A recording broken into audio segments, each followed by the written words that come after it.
J'ai reçu le tout nouveau modèle de la Surface Pro de Microsoft, c'est la Surface Pro 6. Alors là, je l'ai mise avec le petit clavier type cover devant qui se transforme du coup en un ordinateur. On va se faire un petit tour, je la trouve vraiment intéressante. Alors il y a des points positifs, il y a des points négatifs, il y a des trucs qui me plaisent, il y a des trucs que je trouve un peu dommage. Je vais vous faire un tour complet de cette nouvelle tablette ordinateur, parce qu'on est vraiment sur un hybride de Microsoft. Et ça sera à vous de me dire ce que vous en pensez en bas en commentaire.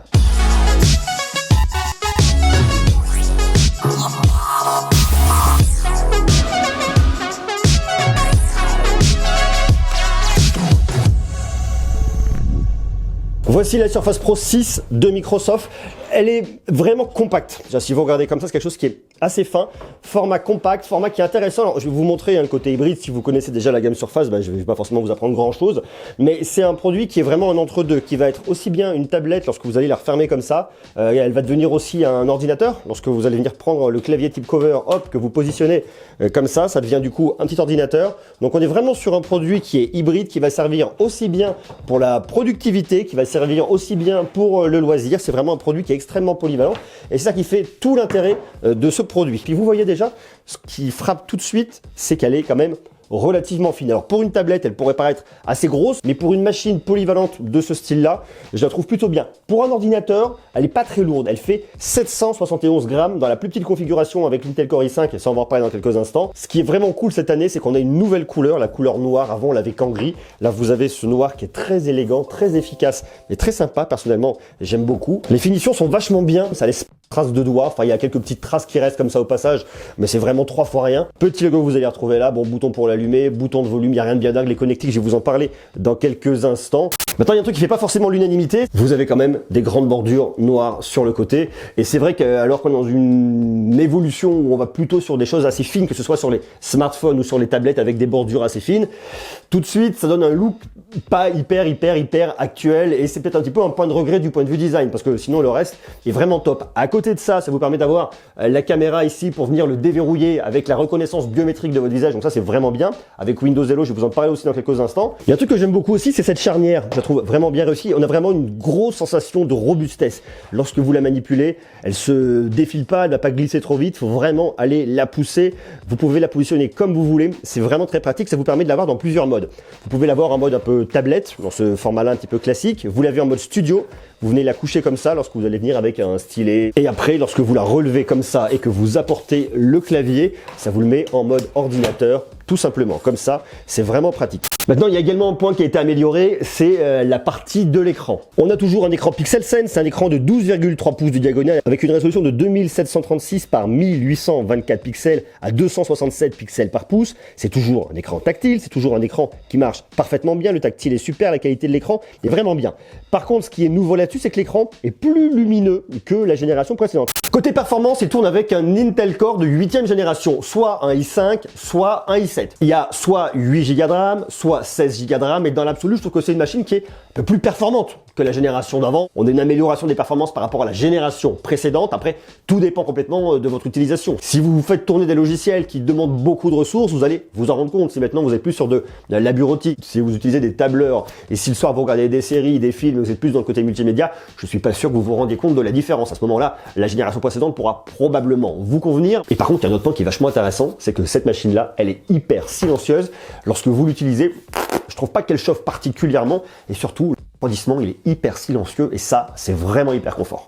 Côté stockage, vous avez 3 possibilités, soit 128 Go de stockage qui à mon avis est quand même relativement petit. Sur cette bécane, je vous conseille pas d'aller sur du 128 Go, soit 256 Go, ce qui à mon avis peut commencer à être intéressant. 512 Go pour moi c'est vraiment bien, soit carrément 1 Tera, mais là par contre vous avez des gros besoins de stockage, mais sur cette machine là ça peut aussi éventuellement avoir un sens. L'autonomie est aussi améliorée par rapport à la génération précédente, par contre j'arrive pas aux 13,5 heures données par Microsoft. Je suis plus autour des 8 heures, à quelque chose près.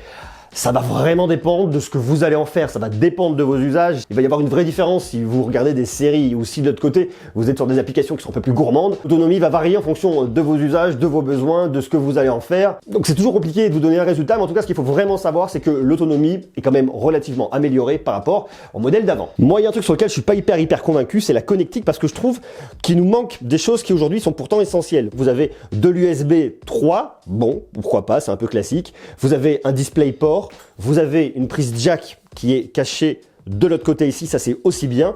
Et vous avez ici de quoi connecter votre clavier type cover. Aujourd'hui, le virage a été pris sur l'USB-C. L'USB-C devient standard.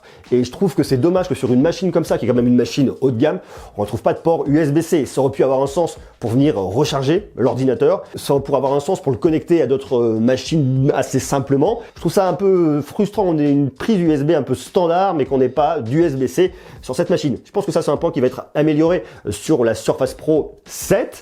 Mais vu qu'on est quand même en 2019, je trouve ça dommage que Microsoft n'ait pas anticipé cette question-là et n'ait pas mis de l'USB-C là-dessus. On tourne bien évidemment sur un Windows 10 qu'on peut utiliser aussi bien en mode PC comme ça, un peu standard, qu'on peut venir utiliser comme ça également en mode tablette. Côté sécurité, vous avez la puce TPM 2.0 et surtout vous avez Windows Hello pour venir le déverrouiller parce que vous avez une reconnaissance biométrique de votre visage et c'est vraiment très facile à déverrouiller. Justement, pour le déverrouiller facilement, vous avez une caméra de 5 mégapixels à l'avant qui vous permet de filmer en 1080p. Bon, ça vous servira notamment pour faire de la visioconférence par Skype, parce que vous voulez, ça marche très très bien. Et à l'arrière, vous avez ici une caméra de 8 mégapixels qui vous servira également pour de la conférence, pour filmer ce que vous avez à côté de vous. Mais bon voilà, on n'est pas sur un appareil photo de fou, on va pas faire des photos de dingue, mais ça vous servira vraiment pour le côté plus bureautique. À savoir que vous avez également 2 micros sur cette machine pour pouvoir communiquer facilement, que ce soit d'un côté ou de l'autre. Et vous avez des haut-parleurs ici de chaque côté qui sont très très bien cachés. Vous en avez un là, et vous avez le deuxième qui se situe juste là. Vous avez donc des haut-parleurs stéréo avec du son Dolby, ça marche aussi très très bien. Côté multimédia, ça marche bien, l'écran est vraiment de qualité, pour ça c'est vraiment cool. Et surtout, comme je vous le disais, avec les deux haut-parleurs stéréo, vous avez quand même relativement de son. 2 petits haut-parleurs de chaque côté. Comme le positionnement est vraiment idéal en façade, ça vous envoie du son directement. C'est vraiment parfait. Au casque, l'audio est aussi maîtrisé, surtout l'emplacement de la prise jack est bien, vous voyez, juste là, en haut. Il y a beaucoup de son, il y a un très bon spectre. Pour écouter également au casque avec une prise jack, ça marche parfaitement bien. Il y a d'autres points qui est vraiment bien, c'est le clavier. Vous avez un retour de touche qui est vraiment agréable. Le fait que vous puissiez le remonter comme ça, vous voyez, parce que normalement il serait comme ça, hop, vous le remontez, ça vous met de l'angle. Alors c'est pas tout nouveau ça sur ce type de clavier, mais c'est vraiment bien. Et puis surtout là, le toucher en Alcantara, c'est hyper doux, hyper agréable. Et lorsque vous le remontez comme ça vous protège votre ordinateur. C'est bien, vous pouvez l'emmener partout avec vous. Donc on a un clavier qui a une double fonction. Ça, c'est effectivement pas une nouveauté cette année, mais ça marche toujours très très bien. En plus, il y a un autre point qui est primordial là-dessus, c'est qu'il s'installe très facilement. Regardez, il est aimanté, vous venez le poser en face, il se relève, il se pose. Pour voir que le clavier est vendu à part en option, pour moi, c'est pas du tout une option. Ce clavier, il est obligatoire parce que c'est tout l'ADN de cette machine. Si vous l'achetez uniquement pour avoir une tablette, vu le prix de la bécane, pour moi, vous passez à côté du truc. Le vrai intérêt, c'est de pouvoir avoir le clavier avec, le stylet en plus, pourquoi pas, ça peut avoir un sens. Mais en tout cas, ce qui est sûr, c'est que ça, là, le clavier type cover, il est strictement obligatoire. Alors bien évidemment, c'est une machine qui a du Wi-Fi, qui a du Bluetooth 4.1. Il y a un autre point qui aurait pu être assez intéressant peut-être pour les années à venir, c'est le fait de pouvoir loger une carte SIM à l'intérieur pour avoir de la data et vous connecter partout Internet. Vu qu'on est sur un produit qui est vraiment fait pour la mobilité, pour un côté très pratique, vous le prenez, vous le posez partout, vous pouvez bosser, regarder des séries, faire ce que vous voulez partout. Vous n'avez pas la possibilité là-dessus d'insérer une carte SIM pour avoir de la data. Ça peut être un point de regret, peut-être que dans les années à venir, c'est quelque chose qui va être amené à évoluer. Et maintenant la question qui fâche, combien ça coûte? Combien coûte cette jolie machine, cette Surface Pro 6? J'ai tout noté là, je ne les ai pas pris par cœur, il y en a pas mal, il y a une grosse configuration. C'est une offre à tiroir, vous avez soit un processeur Intel Core i5, i7 de 8e génération, soit 16 Go de RAM, soit 8 Go de RAM, soit 128 Go de stockage, 256, 512, ou alors carrément 1 Tera. Alors, si on reprend un peu de zéro, sur la version i5, 8 Go de RAM, en 128 Go de stockage, vous pourrez le trouver à 1069 €, 256 Go, 1369 €. À savoir que les deux modèles sont disponibles en gris. Si vous le voulez en noir, il faudra forcément arriver sur le modèle avec 256 Go de stockage. Quand on arrive sur le i7, vous avez une première version d'entrée de gamme, des grandes guillemets, sur du i7, avec 256 Go de stockage à 1669 €. Vous trouverez en gris et en noir. Ensuite, vous arrivez sur le 16 Go de RAM, donc toujours sur le i7, 512 Go de stockage, 2069 €. Vous trouverez en gris et en noir. Ensuite, uniquement en gris, le i7, 16 Go de RAM, 1 Tera, 2469 €. C'est forcément relativement cher. Ça commence à faire un joli prix. Vous rajoutez à ça le clavier, signature type cover, qui est juste magnifique, qui pour moi est un accessoire, comme je vous l'ai dit, indispensable. On peut pas acheter l'un sans l'autre. Si vous achetez le clavier sur ordinateur, c'est complètement stupide. Si maintenant vous achetez votre Surface uniquement en mode tablette, je trouve que vous êtes vraiment limité et vous allez mettre beaucoup d'argent pour un produit dont vous n'allez pas utiliser toutes les capacités. C'est vraiment ça, ces deux produits qui marchent ensemble et là, il y a un réel intérêt. Le clavier type cover, écoute, 179,99 €. En plus de ça, ce qui peut être intéressant, c'est d'acheter le stylet Surface et pourquoi pas la souris Surface Arc, celle qui se plie, qui coûte 89,99 € et le stylet Surface 109,99 €. En gros, si vous prenez la première config avec le clavier, avec le stylet et avec la souris, vous arrivez à 1448,97 centimes. Ça fait un joli prix.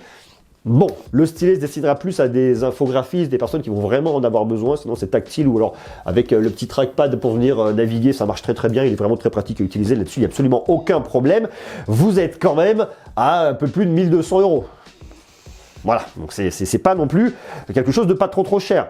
Néanmoins, c'est vraiment une bonne machine, je trouve vraiment très intéressante. En termes de performance, vous ne serez pas déçus, je vous dis l'écran est bien, enfin voilà, je peux vous refaire un tour de la vidéo où tout est expliqué dedans, je vous invite à le regarder depuis le début.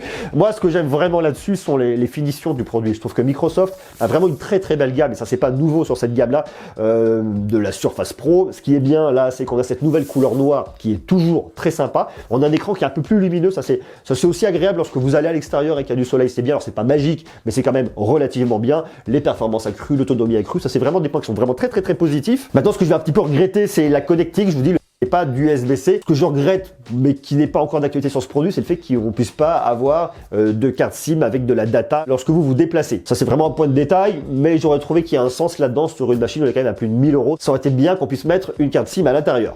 Je sais pas vous ce que vous en pensez, comment vous la trouvez cette Surface Pro 6e version, cette couleur noire vous aimez comme ça, vous trouvez ça pas mal, qu'est-ce que vous en pensez? Est-ce que vous en avez une des générations précédentes, est-ce que vous l'avez acheté celle-là, et est-ce que vous l'utilisez sans le clavier? Si vous l'utilisez sans le clavier, dites-moi parce que je trouve ça quand même surprenant qu'on puisse l'acheter sans le clavier. Je sais pas, après tout pourquoi pas. Je vous invite à me dire tout ce que vous en pensez en bas en commentaire, et puis si vous avez des questions, interrogations, suggestions, vous pouvez y aller juste en bas. Je donne rendez-vous dès demain, on va continuer à parler de tech, il y a beaucoup de choses qui arrivent, beaucoup de surprises, beaucoup de choses intéressantes, donc on reste connectés. Soyez sages, je vous embrasse et à demain, ciao.